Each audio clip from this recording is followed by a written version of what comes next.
Excellent. Well, I'm in the middle of America. I'm in Kansas City, Missouri. It's great to meet you. Thanks for taking a minute out. Thank you for the invitation. You bet. So I would love to begin our conversation before we get into your work by asking you, right now in April, 4 years ago, the pandemic began. We were coming to grips with it. How did you get through the pandemic and how did it change you? Oh, wow. I think, well, it changed the world definitely. And me being part of the world, I definitely changed my lifestyle and also the way that I was looking uh, on a lot of stuff. And specifically, like working in IT and being a part of the company that before was offline, like no remote work acceptable at all. I think it definitely changed a lot. And yeah, basically, as I mentioned, specifically like working from home, as you can see, I'm in my office, which is like, wow, definitely 4 years ago, I will not think that priority for my new house will be having office. But yeah, but I think it changed a lot and it changed specifically the way of working and the responsibilities that generally the employees have, right? So, and the way that we are now looking. Uh, Through the work that we are doing. So let's get to the heart and soul of what you do for a living. I'm going to put you in front of a bunch of grade school kids, third graders, and one of the kids says, "Hey, what do you do for a living?" How do you answer that child? So, I'm sure in that grade they will not know that CEO, what is this role and what basically this role is responsible for. But I will tell them that I'm working with great people, making this world even better, and I'm managing them, guiding them, and yeah, basically supporting them not to become sad on a lot of stuff, being demotivated, and showing them where they need to go and how they can grow. So what did you want to be in the third grade? What was your dream? Oh, I really was dreaming about becoming archaeologist. Okay. And yeah, I loved history and culture and all that stuff. But now, as you can see, I'm in IT world. So did you ever get into archaeology? Did you ever do it? Unfortunately, no. No, I Okay. didn't have chance, but yeah, that was my dream. So talk to me a little bit about, take me back to where you were born and raised and how these seeds of technology and leadership, how did that become your career and your life? As I mentioned, I really love different cultures, and I'm very interested in a lot of like historical stuff that is happening in this world. And I basically was born in Moscow, but I am from Armenian family. We were living in Czech Republic for 10 years, and my basic education was from there. And then we came back to my motherland, Armenia, and now I am already almost 10 years also here. So yeah, basically a lot of countries, a lot of traveling during these years, and specifically with having like childhood in different countries, you are not like being in one culture, you are like mix of the cultures. And I think that helped me getting to this like IT sphere easily because like I think my communication is pretty good with different like people with different psychology and like nature that they have. So yeah, I think that helped me a lot. And now how actually I accidentally uh, appeared in IT sphere. Basically, I was hired for as an English specialist, and I was thinking I'm going to teach people English, like engineers or like developers, help them with communication. And then when I appeared in interview, I was like, no, you are not actually going to teach them English. You are going to work with them and with customers and help us with the communication. So I was like, cool. So basically, I started as a junior project manager. And now, yeah, as I mentioned, I am the CEO of HackTech, that is engineering partner for different companies. So who's been kind of a hero or an inspiration for you in your life? I think my parents actually, yeah, both of them are artists. My father is a painter, and my mom is doing gobelin, which is one kind of carpet, like when you are making it.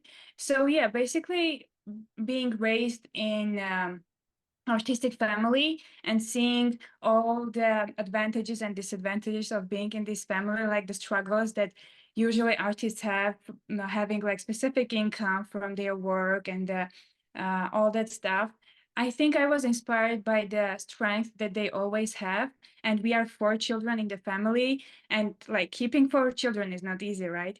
Yeah. And yeah, I definitely can see heroes in my mom and dad. So if you can meet one person alive on the planet right now that you find very interesting or fascinating, who would that be? Who would you love to meet and talk to? Well, I actually got this question once. I think I will repeat myself because I still believe that that will be the person that I want to see. It will be Martin Luther King. And yeah, I that is basically like one famous person for me that I would really love to see. So when it comes to technology, do you prefer Windows or Mac? Like Yeah, it's easier. It just makes more sense. definitely, for sure. So, what's your motivation every day to do the work that you do? Not only to do the work that you do as a COO, but to also evolve as a human being.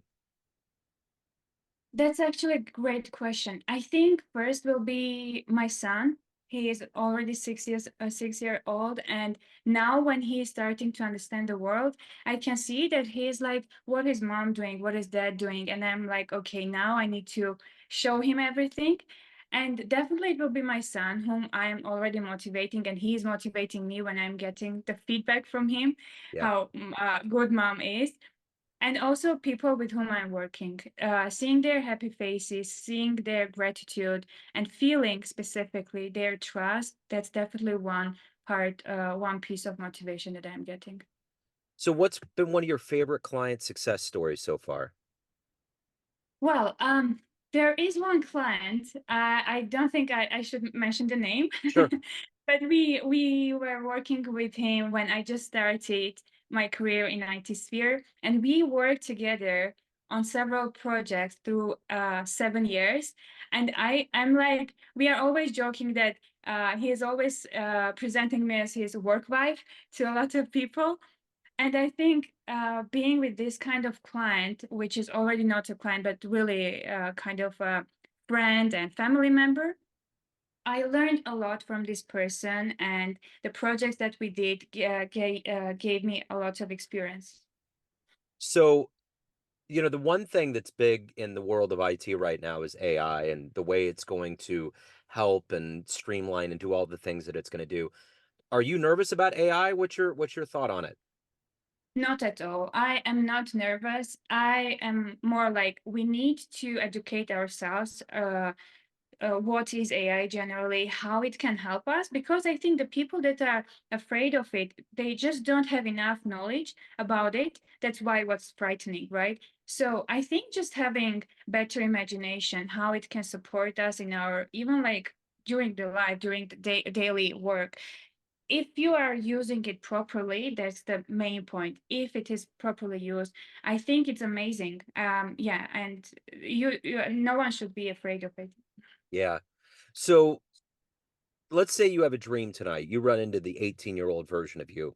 You can give that young version of you a piece of advice based on the wisdom you've gained in your life so far. What advice would you give your younger self? I think it will be don't be afraid of challenges. Yeah. Yeah, and not don't take anything personally, for Yeah. sure.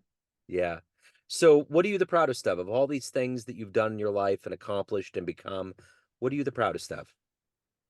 Proudest of? I think the company now where I'm working, I'm really proud of being in that company for over 8 years and still being the part of it and feeling that I am giving this company a lot by the work that I'm doing and seeing the appreciation that I'm getting back.